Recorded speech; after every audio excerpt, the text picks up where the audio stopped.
because we can never take it for granted. We can never take this award for granted. We always have to tackle it like if it was the first day. And so. Thank you. Anybody else, any other comments? Really appreciate it, Ismael. Thank you. Thank you. Congratulations. Congratulations.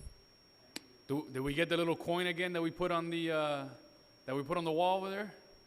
This time, everything was kind of virtual.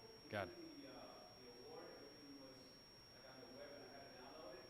So I don't know if I didn't get all the certificates and everything physically. So I don't know if I'm going to get the coin, but if we do, Facebook Live. Yeah. Done deal. We'll make it happen. We're moving on to the next item, 15C, Fertilizer Ordinance. Mr. Danny Angel. Good evening again, Mayor and Town Council. This is just a quick update on some actions that we took. Quick chronological order. On October of 2020, the Board of County Commissioners passed on first reading a fertilizer ordinance, which on its face, it's something that's happening around the state of Florida, we're okay with. But this specific ordinance did not provide an exemption for golf courses and for turf grass, which would impact our athletic fields.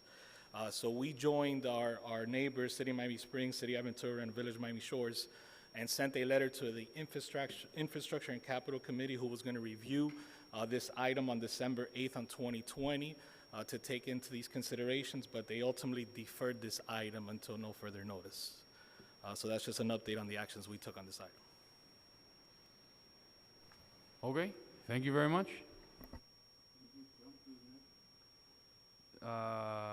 Zola, since you're up here, you want to just finish up the recommendation to create Lake Maintenance District Advisory Board? Sure. Yeah, frankly, this is an item that should have been in front of you guys back in 2018. It became prevalent last year when Jeremy and I were trying to schedule meetings with all of our neighborhood service districts to discuss the budget, especially through Zoom. We figured out that, we couldn't figure out quorum. We didn't figure out who to contact. So this is essentially establishing a lake advisory board, similar to what we do with our security guard districts.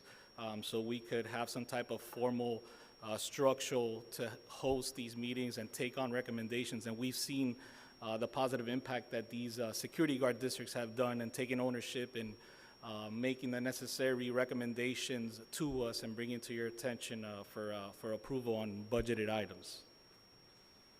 Got it. You need a motion, obviously, for that, right? Yes. I would love to motion and support this item. I think it's a great, it was a great find on your part. I was actually surprised that we didn't have one, at least because I remember being here at the meetings when we had the very passionate residents, but you're right, we never set up a board for that. So whatever we need to do, if it's something that we need to bring back as an item, these are all actionable, your reports, so yeah, I definitely move that we establish a lake board. Now, you bifurcated the lake board to be certain representatives from Lake Hilda and another representative. Yeah, so the breakdown will consist of 4 representatives from Lake Patricia. They are the bigger lake. In our experience with them, they've had the more attendance in our informal meetings. And then 3 will be from Lake Hilda. Okay. And together they will form a 7-member board that would take in any feedback and make any recommendations on service levels moving forward. What's interesting, though, is that they don't always agree. So it'll be interesting dynamic. I mean, there's been some times where Lake Patricia's always wanted to up the higher level of service, while some other boards were a little bit more price sensitive. So interesting dynamic. I think it's great. It's a great starting block, but if it needs to kind of separate like the other neighborhood service districts, then maybe we can do that further down the road. Absolutely. But we could even bifurcate it that Lake Hilda board, the sub-board would only make decisions just for the Lake Hilda budget, and Lake Patricia for the Lake Patricia. Yeah. So I'll definitely make a motion in support of that. I'll second that. I think one of our in-house lake specialists wants to speak. Councilman no? Got it. No, any further discussion, council? Mayor, I just wanted to see, just for clarification, what's not stipulated in the resolution or the item is how the appointments are going to be made, right? So there's going to be 3 from one lake, 4 from the other lake. How do you want to handle the distribution of appointments between the mayor and the council members? Listen, I think the most, and you tell me, Vice Mayor, what do you think? I mean, I think the most common sense thing is the most active members. I mean, the ones that right? I mean, if No, in the sense of, is it gonna be the mayor and the even-numbered ones would be Lake Patricia, the odd-numbered ones would be Lake Hill, you know, how do you wanna mean, I- distribute them? Or do you personally, wanna just let it be by chance? I would It'd be, let staff do it and just, Yeah, I have Major Ruiz and I had the opportunity to meet some of the residents. If some of the board needs new blood, because I know that's one of the things that you guys run into issues with. Well, you know, we got it set up, maybe it's died down a little bit. I have people I'm willing to recommend. I don't mind throwing all of them in a hat, you know. Yeah, and we then could, we could offer similarly what we did with the Royal Oaks when we merged them both, where we worked on a list of individuals and bring it back to the next meeting for your Yeah, consideration. I'm fine with that, in the sense that I don't think anybody needs to, I don't need my particular appointment. What I would like is just a functional board, to me, is more important. So in that respect, I have names. but it's just to make sure that everybody up here doesn't wanna appoint somebody from Lake Patricia or Lake Hilda or vice versa, and then we don't have the distribution that's called for in the resolution. So we'll come up with a strategy and bring it back to you next month for consideration, and if you endorse it, then we'll move from there. I'm fine with that. May I interrupt so that I can motion to extend, move to extend the meeting? that's fine. You have a specific time? 11:45. 11:45. I'll second. All those in favor? Aye. Any opposed? Seeing none, the motion passes. We're back on to the Lake Maintenance District Advisory Board. Any further discussion, council? Seeing none. No further discussion you can take the vote, but I do want to address one last thing with Mr. Angel before he leaves the podium. Got it. Seeing none. All those in favor? Aye. Any opposed? The motion passes. Wanted to thank you for your work on the new procurement process. Manager made it clear to me that you are going above and beyond what we've asked you to do with regards to the lake maintenance, and you're also looking at alternatives for the aquatic vegetation and some of those materials that we know we don't want in our lakes. You are including that in the procurement process, so I just want to thank you for that. You were doing it without us asking you. Listen, Danny takes it personal. He lives here. He's always around talking to everybody. People know where to find him, so he does a great job. We're on to the next item, Carlos Acosta Sinking Fund, item 15D. Good evening, Mayor, Council, Carlos Acosta.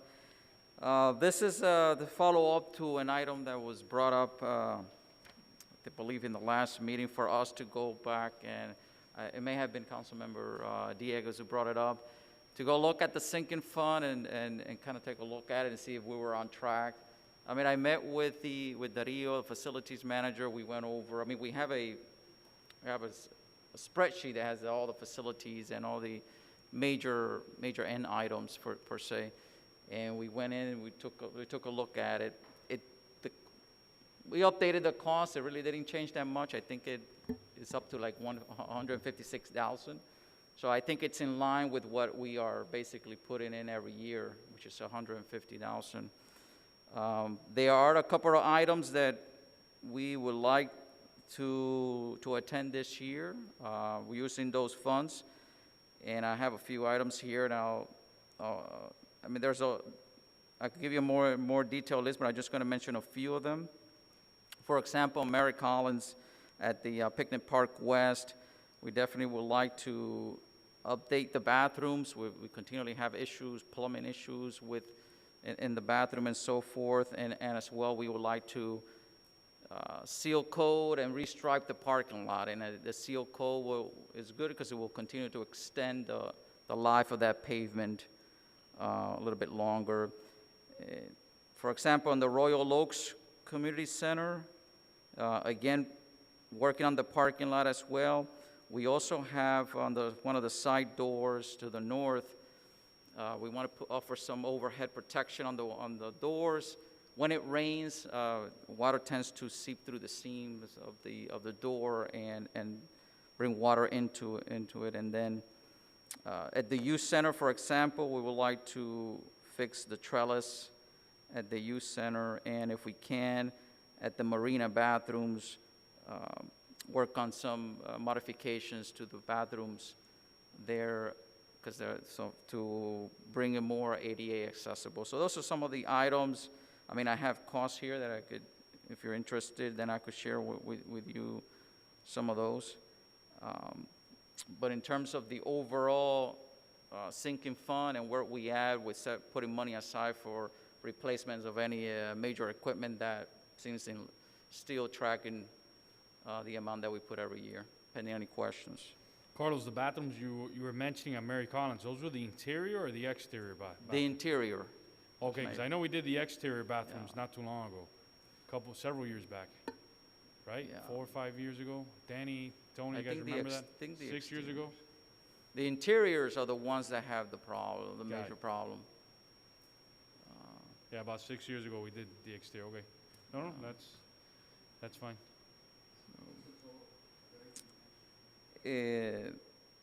All the items that we have on here, the ones that need any work, are close to 300. But if we only look at the ones that I mentioned, we will be looking at somewhere like $60,000-$70,000 for some of the more urgent items. The bathrooms are the more expensive one. I mean, we estimated about $188,000 if we do the whole bathroom renovation. So if we do that, then some of the other items may. But the total is about $300,000. The fund, as I envisioned it, was always to be, so we wouldn't be backed into a corner where we're scrambling for money. Did all of these things already exceed their life expectancy that was already calculated in the fund?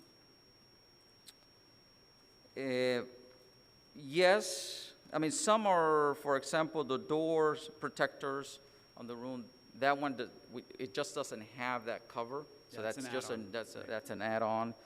The parking lot doesn't need replacement.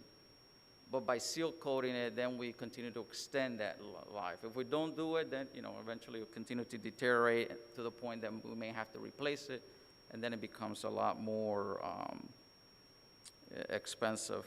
Some of the cabinets in there, some of them have some doors and hinges that are broken. I mean, they're still functional, but they could take some replacement. So Okay. And the fund balance is 300,000 right now? yes, we have not used any funds there. So Carlos, you said the most pressing items were $60,000 to $70,000? That's correct. I mean, like in Royal Oaks Community Center, I mean, the concession stand, we got, there's work to repair the cabinets, new appliances, but, those things could wait a little. I mean, those things need to be replaced, but not as urgent as some of the, like the bathrooms that continue to have problems, and, we got to get a handyman and got to get service out there, so. Guys, so once it's in the sinking fund, you really don't need direction from us to fund some of these projects. You're just reporting on where we're at on the sinking fund. Okay. And the same thing you'll be doing, what do you since you're up here already, what do you foresee as part of your infrastructure reports going forward that you start next month? Definitely, the infrastructure report, I want to make sure that I want to be as broad as possible. I know we've mentioned sidewalks and other items, but there's other items like bus shelters. There's trash receptacles, there's lighting, the speed humps that we have installed around town. Many of them are deteriorating or coming loose. I mean, those items we don't have any funds to replace. So, I mean, I hope to include in that report as broad as possible to give you an idea of all the needs in the different categories. Roadway resurfacing, what roads need to be resurfaced and what the cost is. So I'll try to make it as broad as possible, if did I answer your question? Yeah, no, I think that's great. I think that's what the council is looking for on a monthly basis. You can come in. And street lighting. Yeah, street, of course, yeah. Okay, any other questions for our Public Works Director? There was a resident asked me to bring this up during the meeting, and it's germane to what you're talking about now. And I believe it was Councilman Rodriguez that may have brought it up, but I may be mistaken.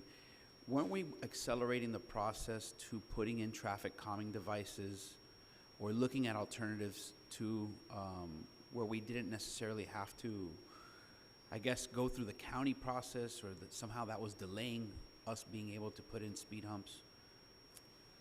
Yeah, I mean, the county, of course, retains jurisdiction from all those. We've had conversations with the manager, I know the deputy town attorney, we've talked about it, developing an interlocal agreement with the county for them to allow us to do these type of traffic calming devices without having to go through, as long as we meet the county standards and so forth. We've drafted it. We have been pushing the 25 mile per hour residential item and the interlocal agreement that goes with it, which the interlocal agreement, they're fine, we're ready. We're waiting for the Department of Transportation and Public Works at the county to approve the actual locations of the signs and all that, so we could bring it here. So, but we have the other one drafted, and that's our plan, to get it in there and try to gain some of that responsibility at the town level and kind of speed up some of these items that are, in the future. Okay, thank you. Yeah, jump in, Councilman Fernandez. Do we need another motion to extend? Are we at? I'll move to extend to midnight. Yeah, for the record, if we extend past midnight, it's no longer Councilman Dieguez's birthday, and we can take back the Let's hurry it up, guys. the other item and lower the Alright. reserves to 10%. Thank you. Done deal. All those in favor? Aye. Aye. Any opposed? Aye. Seeing none, the motion passes. We're on to the next item, is update on Northwest 59th Avenue. Mr. Manager. Yeah, this was just to, and I described it in the individual briefings, this is just to put it on your radar. Within the next couple months, we expect that the eminent domain process for the commercial property that we will be taking will be coming to a head, where we'll be needing to make a deposit with the registry of the court. With that in mind, you'll probably have an item before you in a month or two from now that will allow us to make a transfer from fund balance, a temporary transfer from general fund over to the capital fund to be able to effectuate that taking and make that deposit with the registry. And then once we move forward with the project and get reimbursements from the grants and so forth, we'll transfer the money back into the general fund. But I just wanted to put it on your radar. You'll see the actual item that makes it happen within the next couple months. Thank you, Mr. Manager. Any questions of the manager on Northwest 59th Avenue at the moment? Mr. Manager, that transfer that we're making is reimbursable, correct? Yeah, the project will reimburse the general fund for that transfer. Got it. Thank you. Thank you, Mr. Manager. We're on to the next item, COVID-19 vaccine site. Jeremy?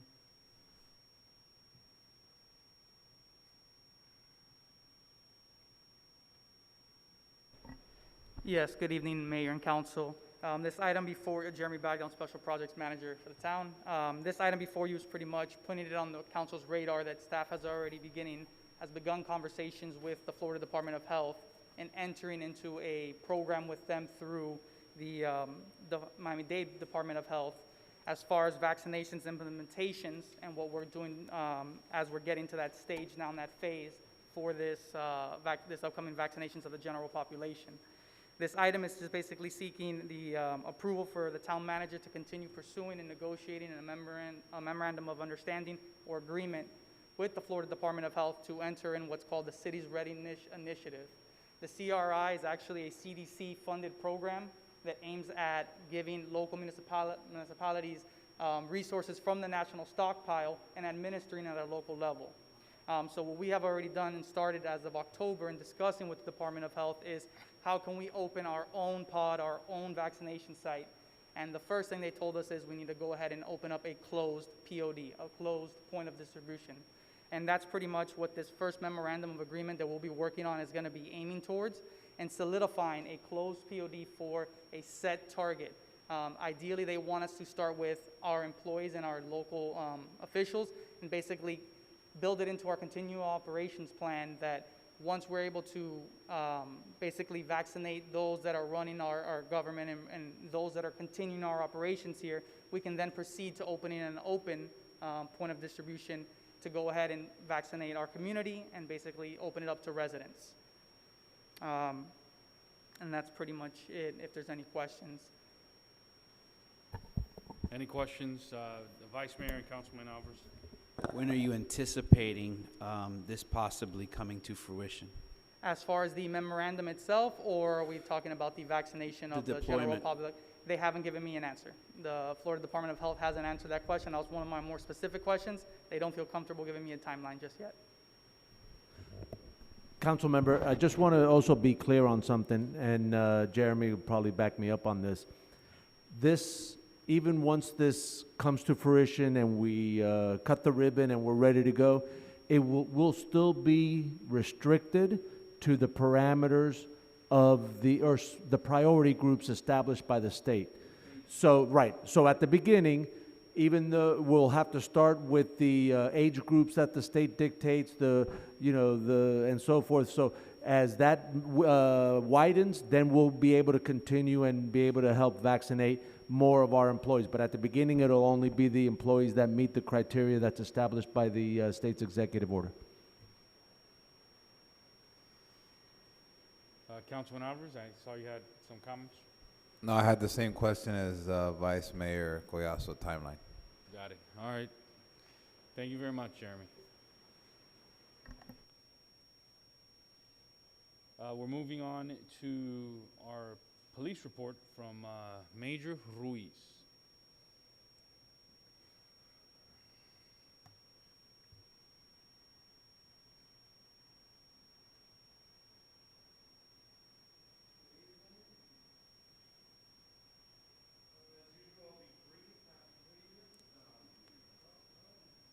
Now, we're good? As usual, I'll be brief.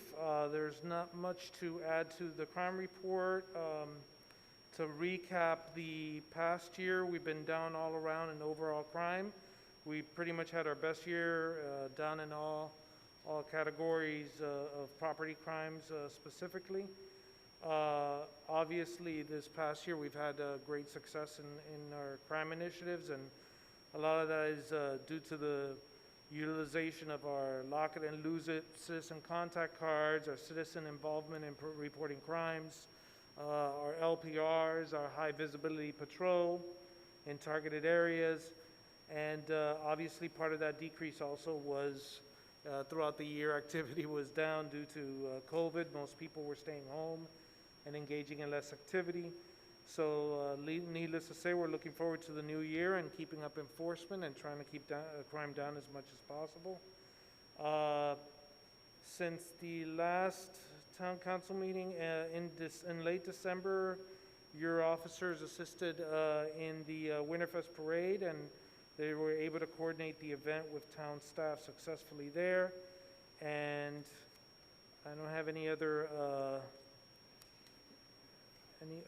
events listed. So with that, I'll open up questions and for comments. Well, Major, thank you for all your hard work. Just a quick question on 87th Avenue. I know that keeps coming up over and over and over. I'm sure 67th, what's going on, just for the general public to know? Sure. For the past, I want to say now 6 months, we've coordinated efforts and kept 87th Avenue in our rotation. One of the benefits of having traffic enforcement on 87th Avenue, a lot of people might not recognize, is the fact that when people see my police cars along 87th Avenue, it helps to curtail crime that may occur in the Royal Oaks area as well. If somebody's looking to drive through the community in order to break into a car, they see a green and white, pull somebody over, they just keep driving into Hialeah or keep driving north into PSN. So we've had a lot of initiatives on 87th Avenue. My officers report to me that, you know, they'll be out there for like 3 hours and you may get one speeder that goes by. And we're talking about late at night. Most of your speeders will be getting in the afternoon hours, and even then it's very sporadic, you know, very few, just like everywhere else in the city and in the county. That's not to say that we're not doing anything. We are having our officers conduct traffic enforcement along 87th Avenue on a continual basis. We've conducted several stops. We've issued some citations here and there, but we've sat out there sometimes for you know, a whole hour will pass by, and you'll get somebody that's going slightly over the speed limit. Yeah. So we're going to continue our efforts there, and you'll continue to see green and whites there. And again, one of the reasons why is that high visibility helps curtail crime in that area. So we're getting double the impact there, towards the goal of reducing crime and towards the goal of providing for the expeditious flow of traffic in a safe manner. Got it. Thank you, Major. Any other questions, comments for the Major? Along those lines, I would just say that this past Saturday when I was driving, not driving, but when I was riding bicycle around on 87th, I did notice that your officers were out there and there was a significant presence, and in fact they were in the middle of a traffic stop as I was passing by. So I can vouch for the fact that they are out there, and you know, it's just a frustrating problem, but they are doing their part. Thank you, sir. Mr. Mayor, may I? Mayor. Yeah, absolutely. Thank you. Good evening, Major. I had a couple of comments to make. I've also seen the police cars out on 87th Avenue. I did experience some speeders that weren't pursued by the unit. So I was wondering if do you always pursue a speeding vehicle, or is it something that you have the cars there as a deterrent? Yeah, I would prefer to have more details in terms of, I mean, it was something you observed in terms of, like, how did... Right, so, no, I was driving down 87th, and there was a car that sped by me at an enormously fast rate. I just didn't see the unit pursue the vehicle, and it could have been for a multitude of different reasons. Of course. You know, maybe the officer was doing something, maybe the officer was, you know, writing a report. I don't know, because I just kept on driving, so I don't really know. But I was just wondering if there was, I know that in the past, sometimes there's initiatives to not necessarily ticket vehicles, so I was just wondering what the idea is here on 87th Avenue. Are you pursuing speeders, and are you ticketing them? Yeah, I couldn't tell you. I can only tell you based on my experiences as a road cop. I know that there were times, and I was radar certified, and the overwhelming majority of our officers are radar certified as well. We've put most of them through the class. My experience has been that there are times that the radar might not capture it, and you might have to let them go. The person might have got a call on the radio, or they were listening to something or typing on their computer and might not have looked up in time to see. Right, maybe didn't see him, correct. And so there are a myriad of reasons that it can be, but I'm glad you saw their presence out there, and you know, it's something that I'll pass on to the guys as well, to kind of make sure they're paying attention to what's going on around them. It's hard to have, you know, your eyes and ears alert all the time. Another thing that I wanted to bring to your attention is I walk every day down Commerce, and the speeding there in the evening hours is outrageous. You know, I think that they speed down that street more than they do 87th. It's every day. I see it on a daily basis, and sometimes there's even like in the warehouses that are there on the lake. Sometimes there's even, like, you know, cars like doing, I guess, like maybe stunts or circles, or I don't know what that's called, but you can hear them like screeching their tires inside that warehouse complex. So I was just wanted to put that on your radar, so that maybe we can have some units maybe hang out there, or maybe drive by there during their patrol. And then I also had in my community, we were experiencing car kind of not break-ins, because they leave the cars open, but people, opening cars. There was actually a vehicle stolen from Royal Palm Estates around 9:30 in the evening. So I was wondering if it's a town-wide thing. We had that problem where there was some young kids that were coming and kind of wreaking havoc on some of the neighborhoods. Is that something that you're seeing reoccurring? Well, we've seen a reduction, so real quick, to go back to the first one, which was Commerce Way speeding, which days of the week and what hours are you more or less seeing that? Anytime in the evening hours, right? So anytime after the sun goes down, I'll usually, be walking between Okay. 7 and 9, usually no later than 9. But it's just when it gets dark that you see them significantly speed down that street. Okay. And in terms of, that way I can let my units know. And then in terms of the auto thefts and burglaries and vehicle burglaries or people checking cars, we've actually seen quite a big reduction in the past year. We've been down 13% in auto thefts. Haven't really seen any trends in those terms in the past year. We've been down a good amount. We went from 222 to 163 in vehicle burglaries as well. So we've seen quite an impact. That's a good sign, and it could have just been a sporadic thing in Royal Palm. I just wanted to know if there was a trend community wide. Thank you so much, Major. Awesome. Thank you, ma'am. Any other comments to the Major? Yes.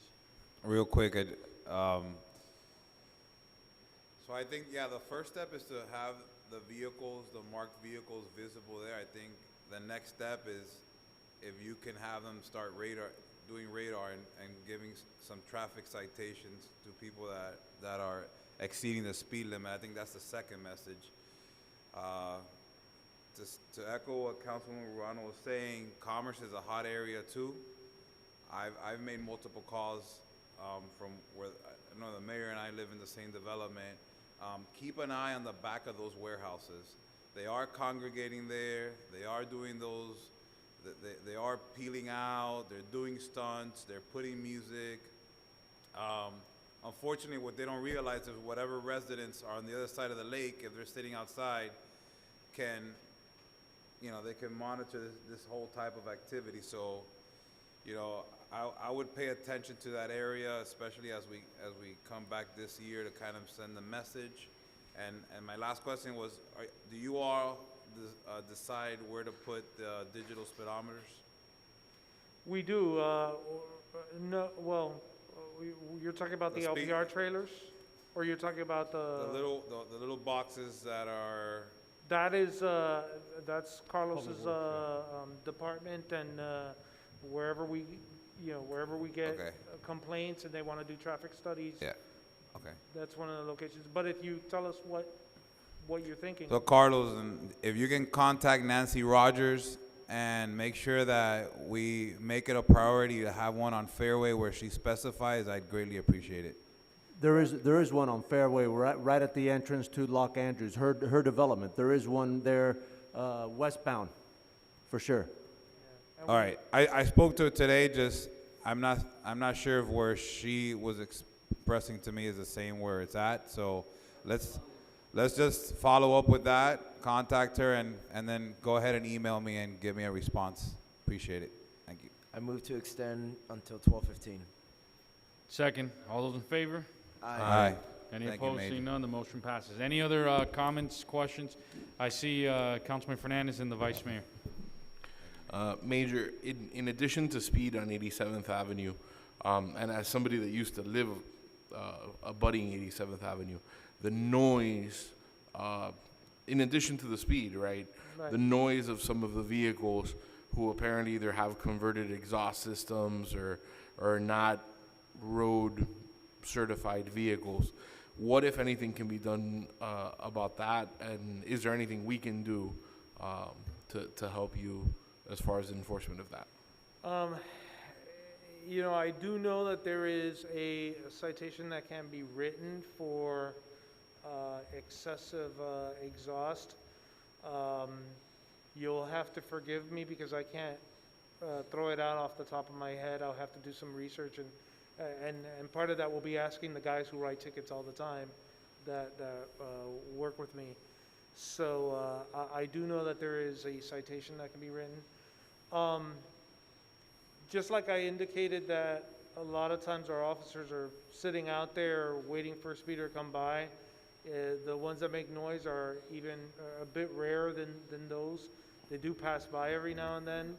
It's very difficult sometimes to identify those, because at least with the speeder you have the radar calibration to back you up. You don't have a sound calibration that allows you to Correct. identify that. So you really need to be able to articulate that as an officer. It's a little bit more difficult to charge and to take to court. That being said, we'll get with our officers and let them know, just in case some of them are running radar without having the window down, maybe lower the window a little bit to see if you hear them as they drive Correct. by as well. Yeah, I mean, I can attest to, when I used to live above 87th Avenue, what would happen is probably like 2-3 o'clock in the morning, some of these vehicles would go to the top of the bridge on 87th and kind of scope it out, and if they didn't see any, police or traffic or whatever, then they would start their descent down 87th Avenue at a high rate of speed. So.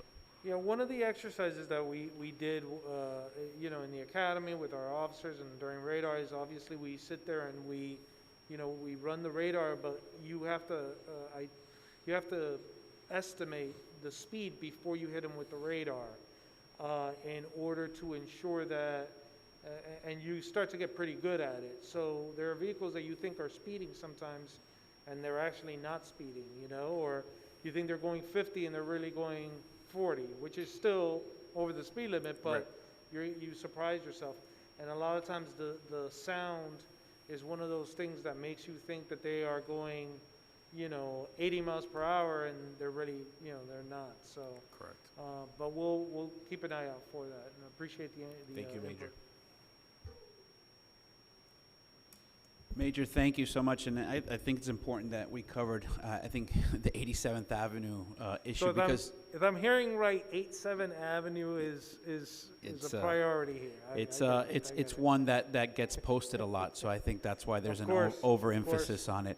And we're aware of it, and But I also wanted to compliment you on the ones that are really not talked about, and the time that you took out of your day to go meet with some constituents on Lake Patricia. And I personally wanted to commend you. That's the brand that we deliver, right?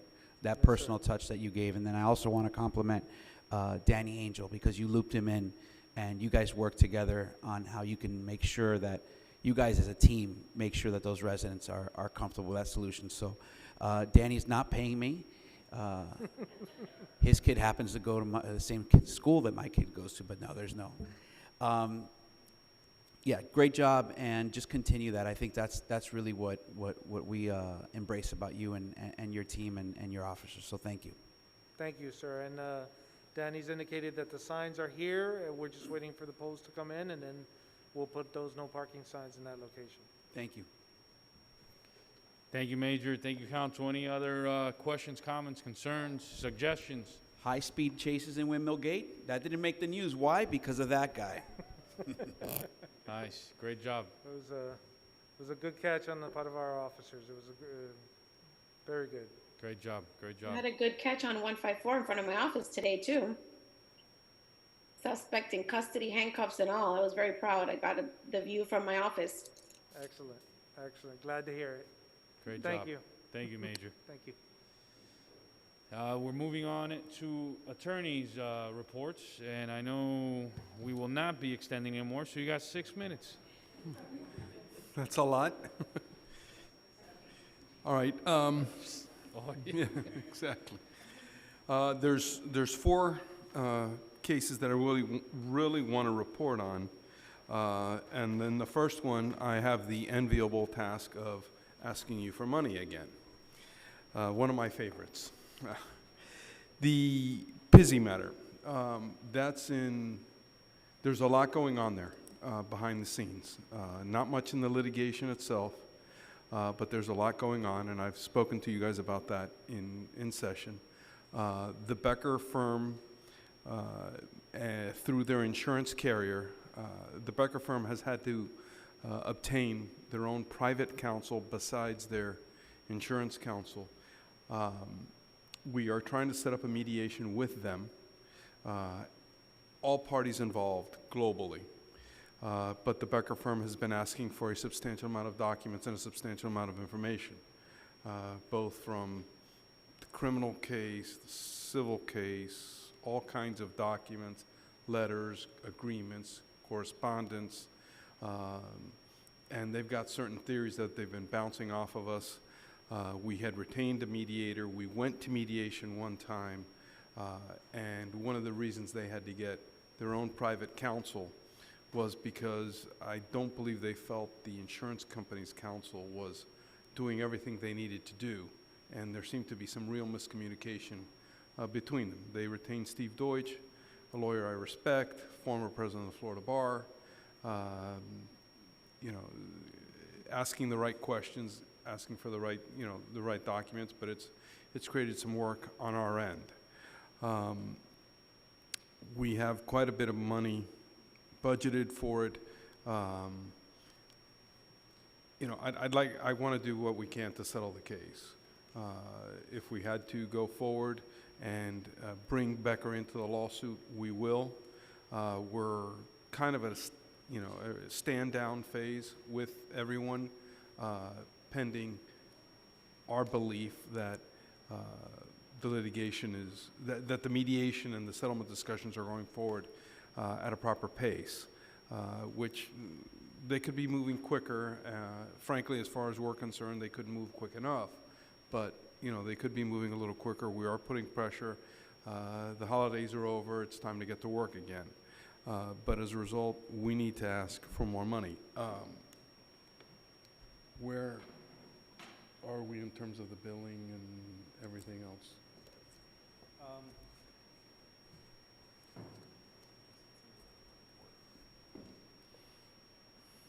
All right, well, while he looks that up, let me, you got it? In the report, it states there's about $15,170 in fees from late September through December that are still owed.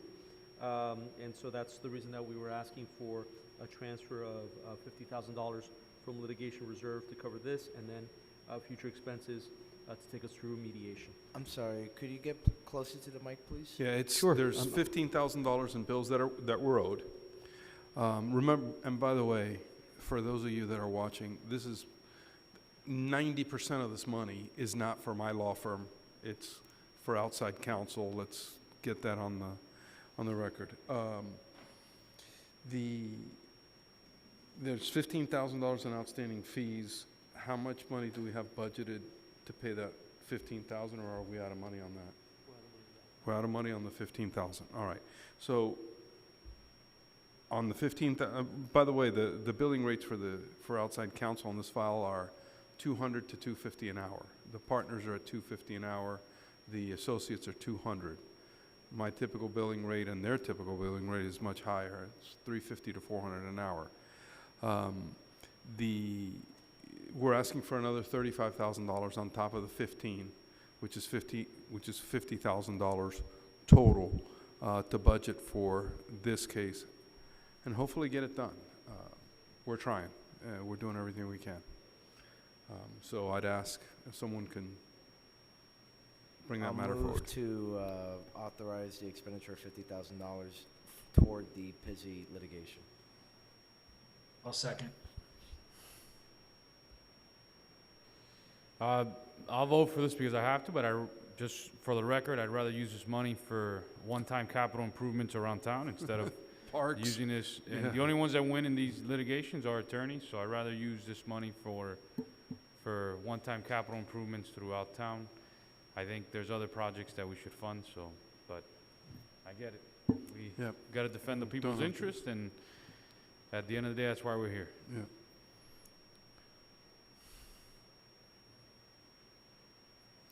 Further discussion, council, on this? Oh. That is true. All those in favor? Aye. Aye. Any opposed? Seeing none, the motion passes. Anything else, Mr. Yeah, Attorney? yeah, I've got 3 other cases, but those are much quicker. The Valiente matter, that's being handled by insurance, being defended by insurance, insurance counsel. It's moving at their pace. There were some affidavits and things like that. I believe we have filed a motion for summary judgment.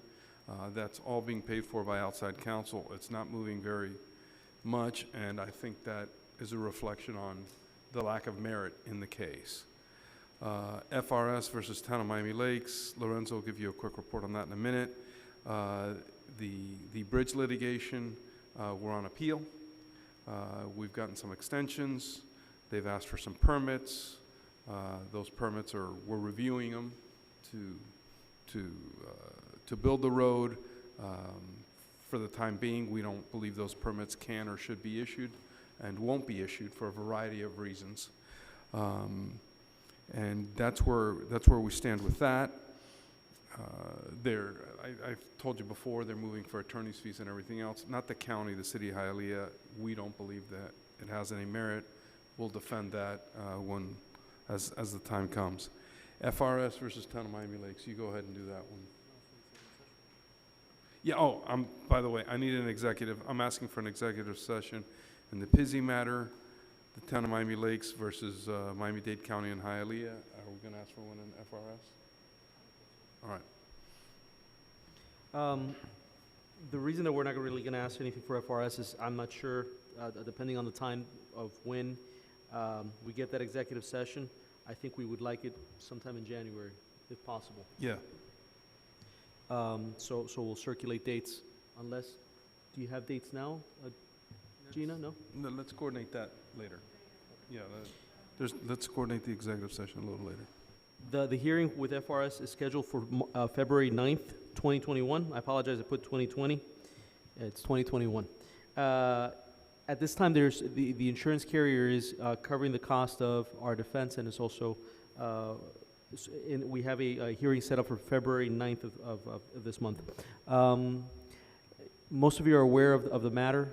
This is involving Ms. Jenkins, who was a town employee, worked with us for a very small time. Was not a was town never employee. an employee.